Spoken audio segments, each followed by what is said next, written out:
This is Autoline Daily, the show dedicated to enthusiasts of the global automotive industry. China is worried about Tesla's cars spying on its top political leaders.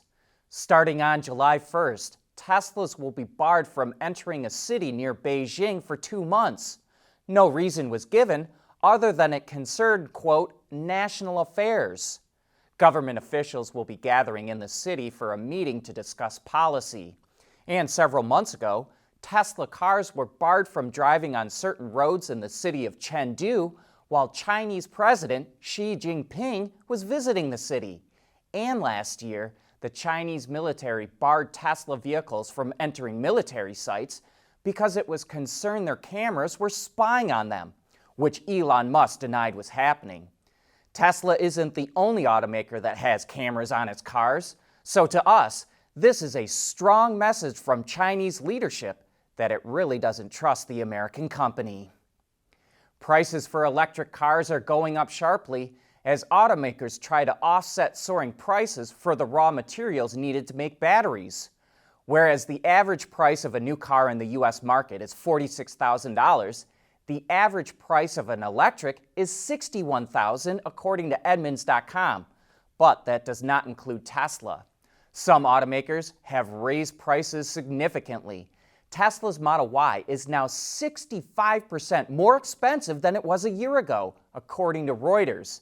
In early 2021, you could order a Model Y for $39,490.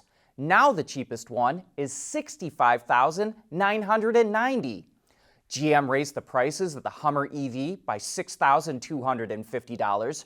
Rivian already raised its prices by $10,000 to $12,000. And analysts warn this is pricing most consumers out of the EV market and threatens the adoption of electric vehicles. 2/3 of new car buyers cannot afford a car that costs $61,000, and most of them will continue to buy vehicles with internal combustion engines. But there are affordable EVs available. GM just cut the price of the Bolt and Bolt EUV by $6,000, which means the base price is now about $26,600. GM is also coming out with an electric Chevrolet Equinox that will be priced at $30,000, and a base Nissan Leaf, when the federal tax credit is factored in, is below $20,000, though that hasn't done much for sales. And in China, Honda just unveiled the ENP1 SUV that starts at $26,000. It comes standard with a 200 horsepower electric motor and a 53.6 kilowatt-hour battery pack that delivers about 260 miles of range. We're going to have to keep a close watch on how consumers react to some of these vehicles, because if entry-level EVs don't sell well, automakers will not be able to get the scale they need for a true EV revolution. There are a few key reasons to start a business in Michigan. First of all, it's the talent. Second, Michigan is wired for winning. Third, the ecosystem here is really focused on supporting businesses in the market. At Schaeffler, we pioneer motion. Electrifying mobility, manufacturing smarter, reducing CO2 emissions, making energy production clean. Schaeffler pioneers motion to advance how the world moves.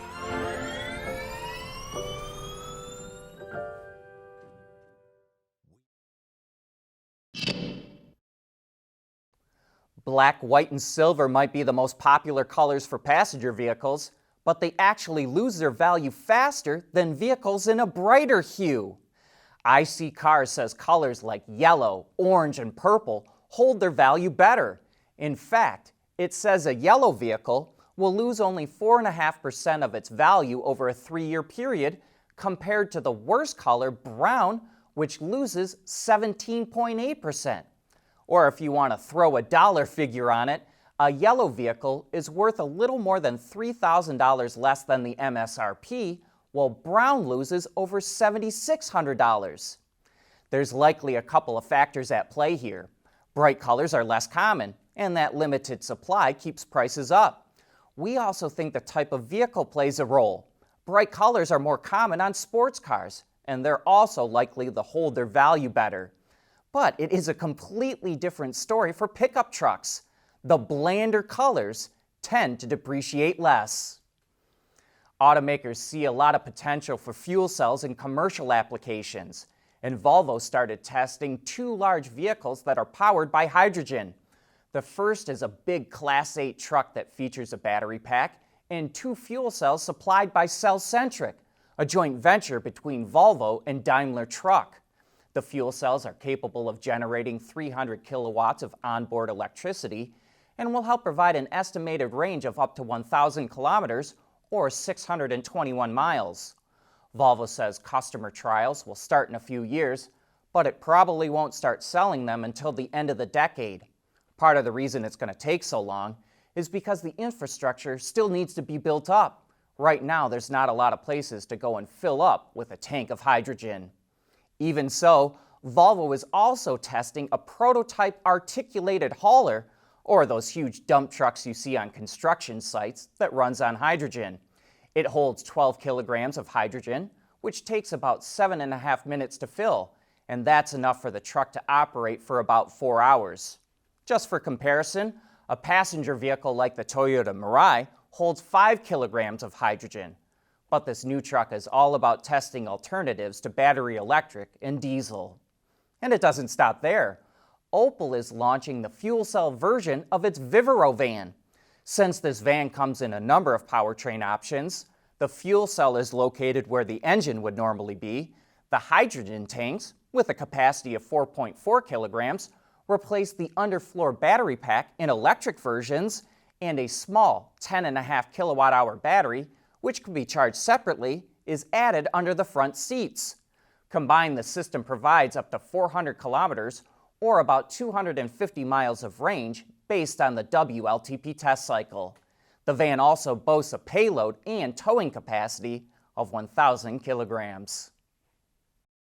We want to know what drives your testing. OTA, connected car, diagnostics, remote testing. Intrepid Control Systems is here to help you work from anywhere. Intrepid Control Systems, driven by your data.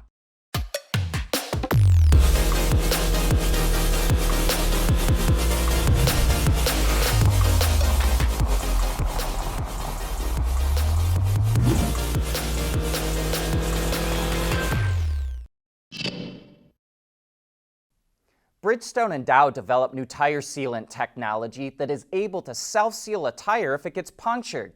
Current sealants are insanely hard to remove from a tire, but Bridgestone and Dow sealant, called B-Seals, is silicon-based and it's easier to get out. It's also recyclable and more environmentally friendly. Nearly 1/3 of new cars sold in the U.S. aren't equipped with a spare tire. So demand for technology like this is only expected to grow in the future.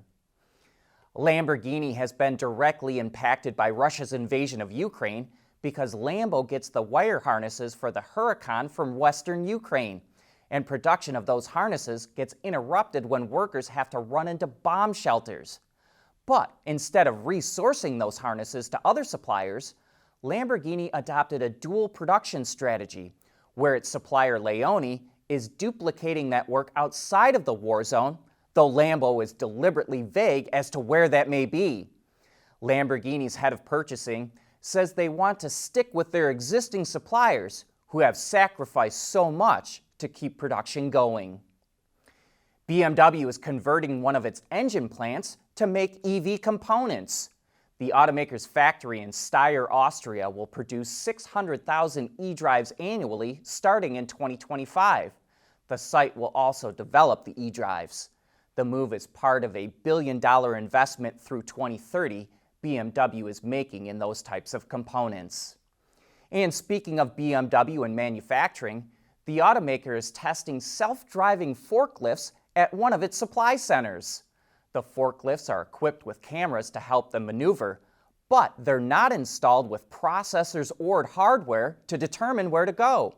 Instead, the calculations are performed by a data cloud using 5G technology, which allows for real-time connectivity between the machine and equipment.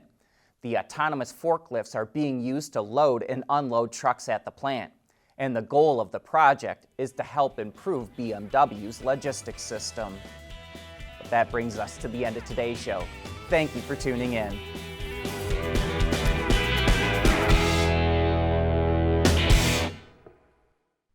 Autoline Daily is brought to you by Bridgestone, solutions for your journey. Intrepid Control Systems, over-the-air engineering, boost your game. Scheffler, we pioneer motion. And by the Michigan Economic Development Corporation.